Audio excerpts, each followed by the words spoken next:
বাংলাদেশ সেনাবাহিনী কিংবা নৌবাহিনী এই দুই বাহিনীর সমরাস্ত্র তৈরি কিংবা সমরাস্ত্র কেনাকাটার চেয়ে আমরা কিন্তু চেয়ে থাকি বাংলাদেশ বিমান বাহিনী কি কিনছে এবং কি তৈরি করছে সেদিকে। আমরা যখন সামরিক বিষয় নিয়ে কথা বলি তখন কিন্তু সবার আগে একটি জিনিস যেটা সামনে আসে তা হলো পার্শ্ববর্তী দেশগুলোর সক্ষমতা। কেননা পার্শ্ববর্তী দেশগুলোর সাথে তুলনা করেই কিন্তু আমরা নিজ দেশের সমরাস্ত্রগুলোর অবস্থান কেমন, সেনাবাহিনী বা বিমান বাহিনীর অবস্থান কেমন সেটা আমরা কিন্তু তুলনা করি।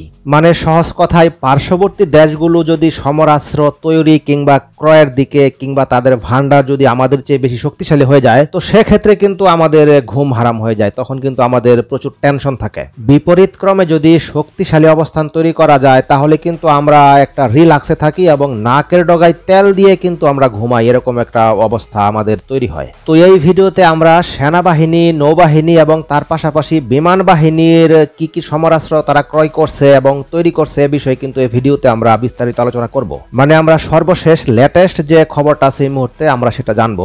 আমাদের ঘাড়ের উপর যে দুইটি দেশ নিঃশ্বাস ফেলছে তার একটি হচ্ছে ভারত এবং অপরটি হচ্ছে মিয়ানমার। তো ভারতের কথা এই ভিডিওতে বলতে গেলে ভিডিওতে আর অন্য কিছু বলার সময় পাবো না, তাই ভারতের কথাটা আজকে বাদ দিলাম। আজকে মিয়ানমারের কি অবস্থা, বর্তমানে তারা কিভাবে কি তৈরি করছে এটা আগে একটু জেনে নেই। মিয়ানমারের সামরিক বাহিনী তারা কিন্তু নিজ দেশেই সমরাস্ত্র তৈরি করছে এবং তারা অন্তত 13টি দেশ থেকে কিন্তু প্রয়োজনীয় যে সকল সরঞ্জাম, সমরাস্ত্র তৈরি করতে যে সকল কাঁচামাল বা যে সকল সরঞ্জাম লাগে মিয়ানমার কিন্তু 13টি দেশ থেকে সেগুলো ক্রয় করছে, সংগ্রহ করছে। এই 13টি দেশের মধ্যে আছে যুক্তরাষ্ট্র, আছে ভারত, জাপান এবং ফ্রান্স।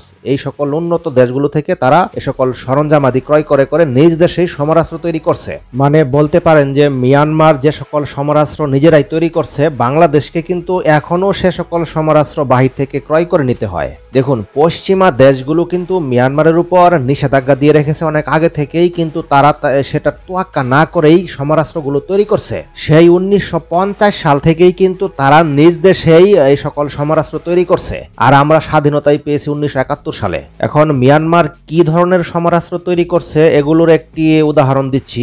স্নাইপার রাইফেল এগুলো তারা তৈরি করতে পারে।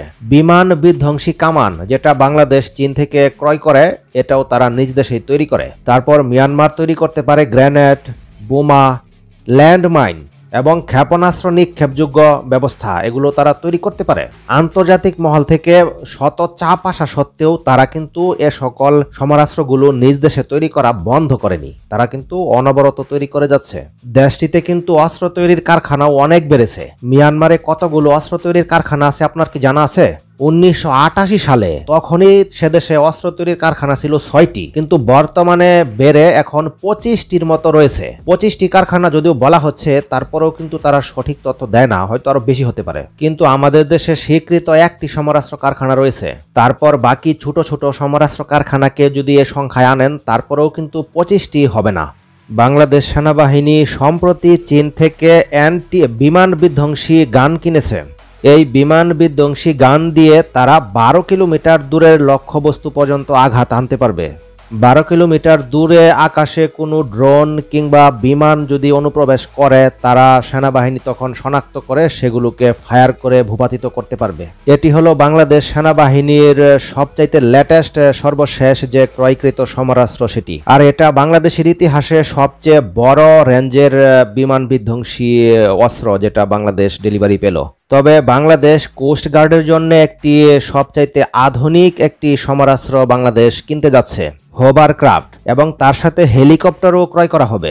এই হোভারক্রাফটটি কিন্তু বাংলাদেশের জন্য এই মুহূর্তে খুবই গুরুত্বপূর্ণ একটি সরঞ্জাম। এটি পাওয়ার পর বাংলাদেশ কোস্ট গার্ড ব্যাপক শক্তিশালী হয়ে যাবে। এই হোভারক্রাফটটি সমুদ্র নজরদারি করার জন্য ক্রয় করা হলেও যুদ্ধকালীন সময়ে বাংলাদেশ নৌবাহিনীও কিন্তু এটা ব্যবহার করতে পারবে, আর এটি বাংলাদেশের ইতিহাসে সর্বপ্রথম যুক্ত হবে।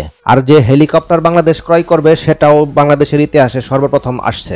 এই তো গেল বাংলাদেশ সেনাবাহিনী এবং বাংলাদেশ কোস্ট গার্ড বা নৌবাহিনীর সর্বশেষ লেটেস্ট সংবাদ। এখন বাংলাদেশ বিমান বাহিনীর কি লেটেস্ট খবর আছে চলুন একটু জেনে নেওয়া যাক। একটা জিনিস অস্বীকার করার কোনো সুযোগ নেই যে আমরা সেনাবাহিনী কিংবা নৌবাহিনীর কথাই বলেন, আমরা কিন্তু সবসময় চেয়ে থাকি যে বাংলাদেশ বিমান বাহিনী কি সমরাস্ত্র কিনছে বা তৈরি করছে সেটার দিকে। তো এক্ষেত্রে সর্বশেষ যে খবর তা হলো বাংলাদেশ বিমান বাহিনী যে তাদের ট্রেনিং এয়ারক্রাফটটা তৈরি করেছে। বিমান বাহিনী প্রধান air chief marshal Sheikh Abdul Hannan সম্প্রতি গত সপ্তাহে তিনি একটি তথ্য দিয়েছেন, তা হলো বাংলাদেশের যে ট্রেনিং এয়ারক্রাফট যেটা তৈরি করা হচ্ছে বঙ্গবন্ধু বেসিক ট্রেনার, এটা কিন্তু তারা প্রায় তৈরি শেষ করেছে। এখন এটা জাতির সামনে উদ্বোধন করা হবে এটা। এবং বিমান বাহিনী প্রধান কিন্তু নিজে বলেছেন যে এটার ভার্সনটা আগের চাইতে অনেক উন্নত এবং এটা অনেকটা শক্তিশালী হবে, সেটা তিনি নিশ্চিত করেছেন।